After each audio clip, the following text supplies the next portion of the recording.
আজি ভিডিঅ'টো বন্ধুসকল আমাৰ টিউটৰ যিসকল ছাৰ বাইদেউ আছে সেইসকলৰ কাৰণে বনোৱা হৈছে। যিসকল ছাৰ বাইদেউ 2021 চনৰ 5 ফেব্ৰুৱাৰীত গুৱাহাটী সৰুসজাইত এপইণ্টমেণ্ট লেটাৰ দিয়া হৈছিলে, সেইসকল চাওক যিসকল টিউটৰ হৈ আছে, যিসকল ৰিটায়াৰ হ'ল, সেইসকলে পেঞ্চন কেনেকুৱা ধৰণত পাব এটা খবৰ আহিছে। ইয়াত দেখিছে আপোনালোকে, as of July 31, 2024 the government of আছামছ directorate of higher education announce that the National Pension Scheme অৰ্থাৎ NPS is applicable to the following tutor positions: tutor principal, tutor assistant professor, tutor librarian and non-teaching staff.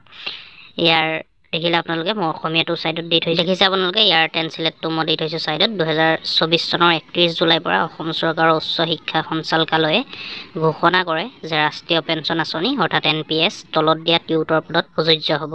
Tutor principal, tutor সহকাৰী অধ্যাপক, tutor librarian আৰু অশিক্ষক কৰ্মচাৰী অৰ্থাৎ non teaching ষ্টাফৰ। গতিকে নিশ্চয় গম পালে আপোনালোকে খবৰটো, যিসকল টিউটৰ ছাৰ বাইদেউ আছে সেইসকলে নিশ্চয় গম পালে।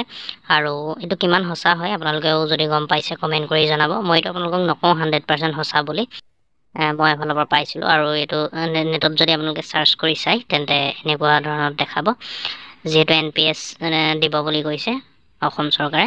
ইয়াত লিখা আছে ৰাষ্ট্ৰীয় পেঞ্চন আঁচনি অৰ্থাৎ NPS দিব বুলি কৈছে।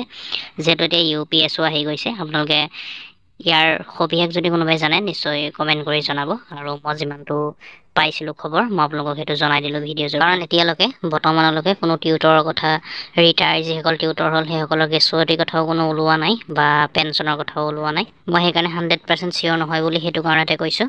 আপোনালোকে জানে, যিসকলে গম পাইছে ইয়াৰ বিষয়ে, যদি কিবা সবিশেষ জানে নিশ্চয় কমেণ্ট কৰিব। কমেণ্ট কৰিবলৈ পাহৰি নাযাব। ভিডিঅ'টো ইমানেই আছিলে, ভিডিঅ'টো লাইক কৰিব, ভিডিঅ'টো শ্বেয়াৰ কৰি দিব।